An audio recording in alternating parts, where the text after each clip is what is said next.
자, 종합원가 계산. 이 종합원가 계산은 뭐 전체적으로 다 공부해야 되지만은 특히 완성품 환산량 요 부분에서 그 우리가 아까 조심히 공부를 해야 된다 그랬죠. 요 종합원가 계산은 완성품 환산량에 대한 이해만 확실하면은 뭐 전체적으로 크게 어렵지가 않은 거예요. 자, 종합원가 계산은 저 5장에서 살펴봤지만은 우리가 개별 원가 계산과 그 종합원가 계산 크게 보면은 이렇게 유형을 나누는데 이거는 이제 생산 방식에 따라 구분하는 거라고 그랬죠. 예, 이거는 그 공장 제조 기업의 공장의 형태가 달라서 그런 거라 그랬어요. 개별 원가 계산은 뭐라 그랬죠? 그 우리가 그 뭐 건설업이나 선박 제조, 그죠? 그리고 무슨 특별 그 큰 기계 장치를 만들자거나 그 특별한 뭐 주문 공사 뭐 이런 프로젝트 공사 이런 거 할 때는 개별 원가 계산 제도가 적합한 거예요.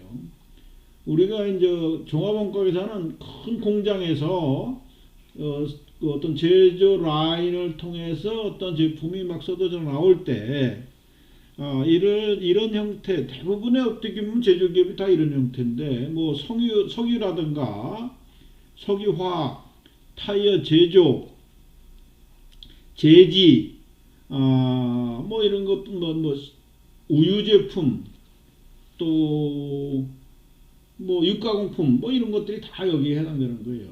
그래서 그 제조 제품의 생산 방식의 특징에 따라 이렇게 하는 것이지 개별 원가 계산은 단순하고 종합 원가 계산은 복잡하다 뭐 이런 차원의 얘기가 아닙니다. 즉 개별 원가 계산은 주문받은 각 작업별로 자보다라 그랬었죠, 그죠? 자보다 코스팅이라고 얘기를 합니다, 영어로. 그러나 종합 원가 계산은 각 제조부서나 공정별로 원가가 누적되어 원가 보고서를 작성하면은 완성할 수 있다.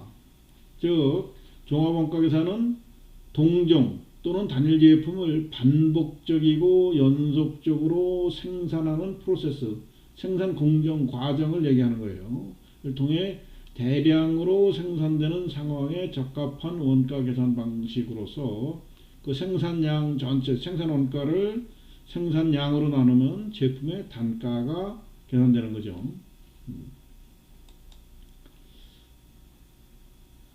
자, 종합원가 계산에 뭐 이거는 뭐 설명해서 알겠고 단위당 제품원가 그죠? 요거를 결국 계산해서 하는 건데 그 종합원가 계산에도 어떻게 보면 종류가 복잡합니다. 하는 방법이 여러 가지가 있어요. 단일 제품의 종합원가 계산. 그래도 종합원가 계산 중에서는 좀 간단하겠죠. 그러나 이제 한 공장에서 생산하는데 공정 라인이 조별로 생산 공정이 조금씩 다른 경우가 있어요. 이럴 때는 우리가 조별 종합원가 계산을 하면 적용하면 되겠습니다. 이 뭐 생산 공정이 조금씩 다른 조도 있지만은 또 등급이 다른 경우도 있어요. 등급이라는 건 뭐 유제품이나 낙농 제품, 뭐 석유류도 뭐 여기에 해당하죠. 이런 것들에 대해서도 생산 공정은 비슷한데 질이 달라요. 질이. 그럼 이거 원가 계산은 어떻게 해야 될 것이냐 하는 문제가 또 있겠죠. 그 다음에 결합 제품이라는 게 있으면 결합 제품. 요거는 다음 장에서 자세히 배우지만은 이것을 우리가 연산품 원가 계산이라 그래요. 다음 장은 내가 별도로 할 예정은 없는데 이렇게 이걸 우리가 분리점이라고 하는 그죠? 얘기를 했었죠. 스플릿 업 포인트래 가지고 어떤 공정에서 제품이 막 생산 과정에서 요까지는 생산을 같이 했는데 요 이후부터는 그 만약에 A 제품, B 제품, C 제품이 추가적인 공정이 필요한 경우가 있어요. 뭐 A는 뭐 추가 공정이 없이 그냥 판매될 수도 있고 B는 추가 공정이 필요하고 C도 다른 추가 공정이 필요하고 이럴 때 이런 식으로 생산되는 것을 우리가 연산품이라는 데습니다. 연산품, 결합 제품. 이때의 원가 계산 방법. 요거는 별도로 장을 나누어서 8장에서 배웁니다. 공정별 수에 따른 분류, 그러니까 단일 공정 종합원가 계산. 이건 공정이 하나니까 조금 단순하겠죠. 그러나 공정이 여러 개 있는 경우도 있습니다. 물론 큰 공장 하나에서 공정이 하나, 둘, 세 개 이렇게 있을 수도 있지만은 공장이 서로 다른 위치에 있을 수도 있어요. 하나는 수원에 있고 하나는 대구에 있고 하나는 부산에 있고 그 완제품이 아닌 그 중간 생산품들이 이동하면서 완성돼서 들어오죠. 많은 그 복잡한 종류의 제품들은 이런 경우가 많습니다. 여러분 핸드폰 하나도 갤럭시, 삼성에서 나온 갤럭시도 그 중요 부품들은 삼성 공장에서 만들지만은 또 단순한 가공도는 중국 공장에서 해오고 또 지금은 베트남 가서 또 해오고 해서 완성되는 겁니다. 그래서 공정별 종합원가 계산은 좀 복잡해요. 그러나 그 원리는 단일 공정의 종합원가 계산이나 다 똑같은 얘기들입니다. 똑같은 얘기예요. 특별히 다른 건 없습니다.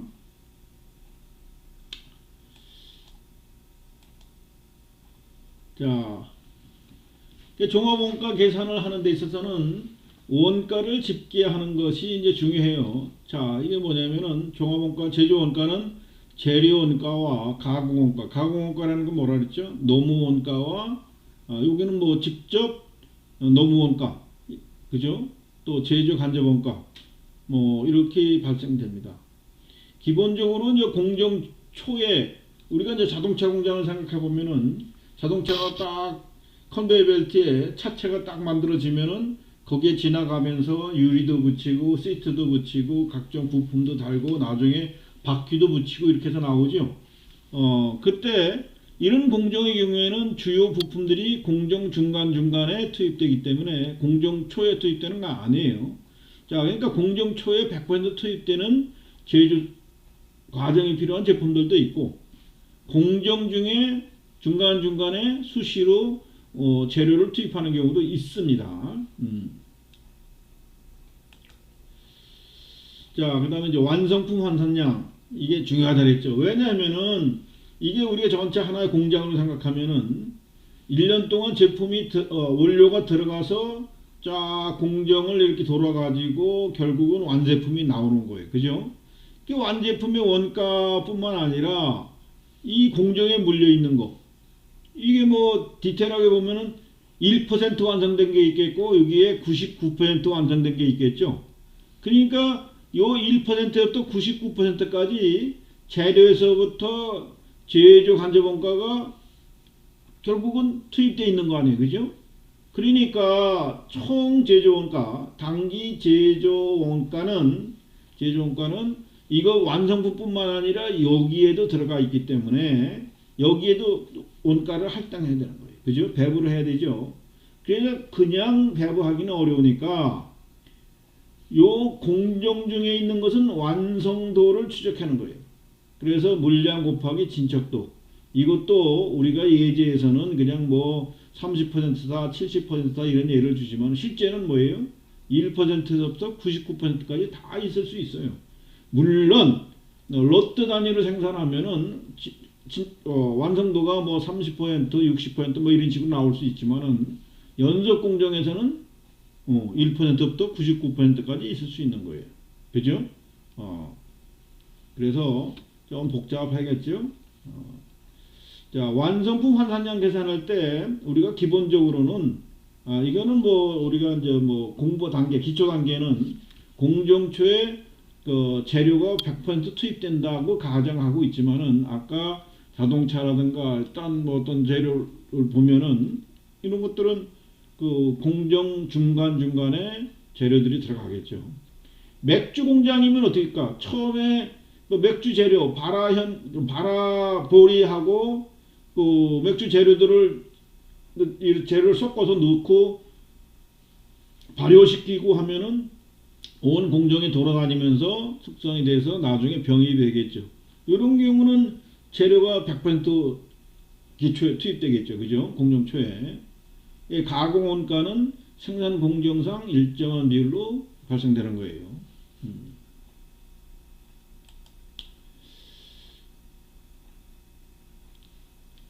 자, 완성품 환산량 내용을 보면은, 자, 전기에 미완성된 것을 이번 기회에 어떻게 되겠어요? 추가 공정을 돌아가면서 가공을 해서 완성품을 만들겠죠. 그 또 단기에 시작했는데 완성된 것도 있지만 아직 완성되지 않은 것도 있을 수 있죠. 그죠? 그래서 이걸 구분해야 되겠죠. 단기에 착수된 것 중에서 완성된 거, 단기에 착수했지만 아직 완성되지 못한 거, 이런 거 완성도, 요거는 100%고 요거는 그 진척도에 따라서죠. 요거는 미완성된 부분을 추가로 요구를 하는 거니까. 어쨌거나 진척도가 2분의 1 됐다. 그러면 이거 두 개를 더해야 한 개가 되는 거죠. 물론 재료비는 한 개로 들어가고 가공비의 경우에는 다르게 되는 겁니다. 자, 종합원가 계산 절차도 이것도 뭐예요? 이런 절차적인 계산 과정을 잘 이해해야 착오 없이 또 완벽하게 계산을 끝낼 수가 있습니다. 우리가 저 앞에서도 여러 번 다뤄봤지만은 계산 과정을 도표화해 가지고 거기 절차에 따라서 착착착착 채워 놓으면은 우리 딱 맞게 계산이 될 수 있었죠. 이것도 마찬가지입니다. 그러니까 더하기 빼기 곱하기 이런 게 복잡한 게 아니라 사실은 이런 흐름들을 정확히 이해하고 있느냐 하는 것이 중요한 거예요.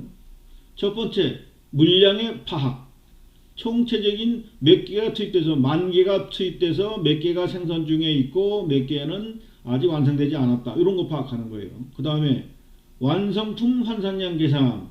이거는 그 완성품 환산량은 여기 원가별 요소별로 구분해라 하는 얘기는 뭐냐면은 원재료는 우리가 가정의 100%다 이랬지만은 사실은 제품 환경에 따라서, 제조 환경에 따라서 공정 중에 추가적으로 계속 투입되는 경우도 있겠죠.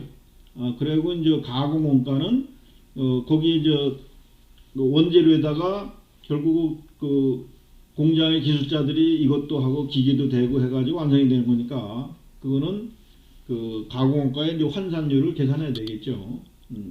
자, 뭐 1%부터 99%까지 되면은 이걸 딱 계산해가지고 평균적으로 환산하는 경우가 대부분이겠죠. 그죠? 하나하나 1:1 대응시키기가 어려우니까.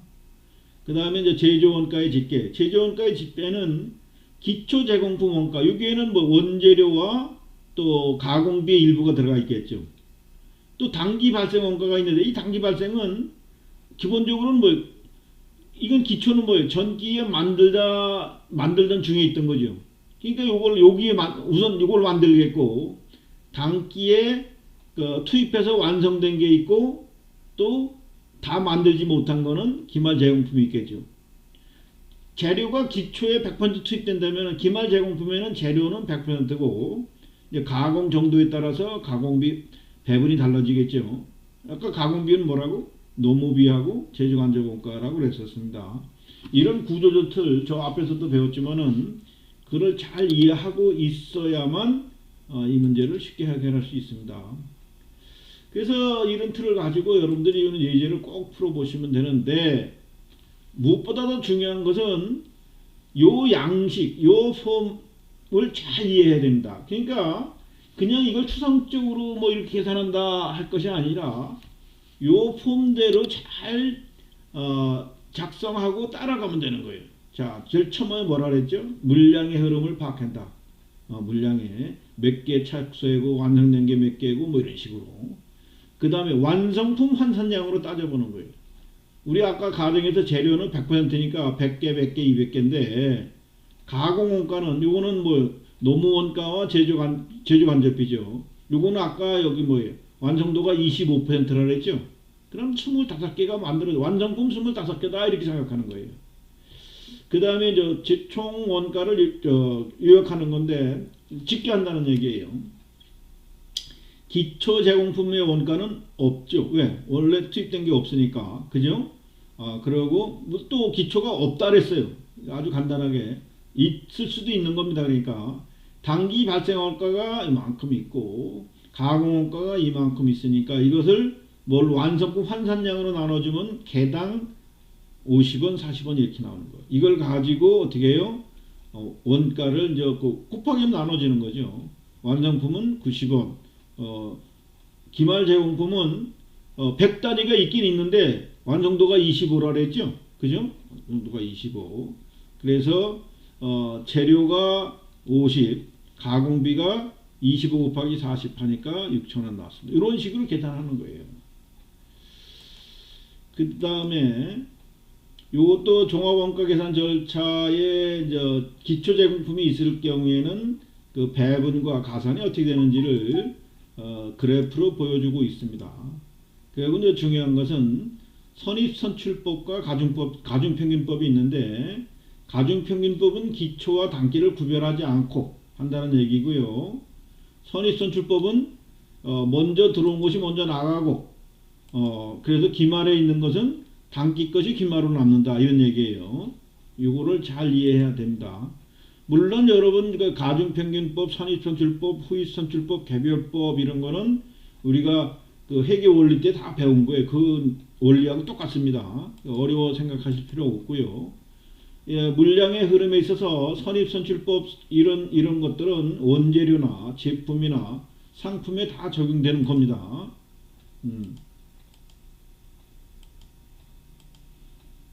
자, 기말 제공품의 평가, 이거는 가중법은 전체 평균 내서 하는 거라 그랬죠. 그리고 선입선출법은 기말 제공품에는 항상 먼저 만든 것은 먼저 만들어서 완성됐으니까 나중에 투입된 것이 기말 제공품으로 남는다, 이렇게 얘기하는 거예요. 그래서 단기 완성품 환산량을 계산하면은 구체적으로 어떤 게 있느냐면, 기초 제공품 중에서 추가 가공해서 완성된 게 있죠. 그죠? 단기 착수해서 완성한 게 있죠. 단기 착수했지만은 아직 완성하지 못한 게 있죠. 이런 걸 단기 완성품은 어떻게 되는 거예요? 요거를 두 개를 합한 거고요. 거기다 기말 제공품을 더하고 기초 제공품 부분을 다시 빼면은 똑같이 이렇게 계산해나 이렇게 계산해나 같은 수량이 나와야 됩니다. 이게 잘못되면은 틀린 거예요.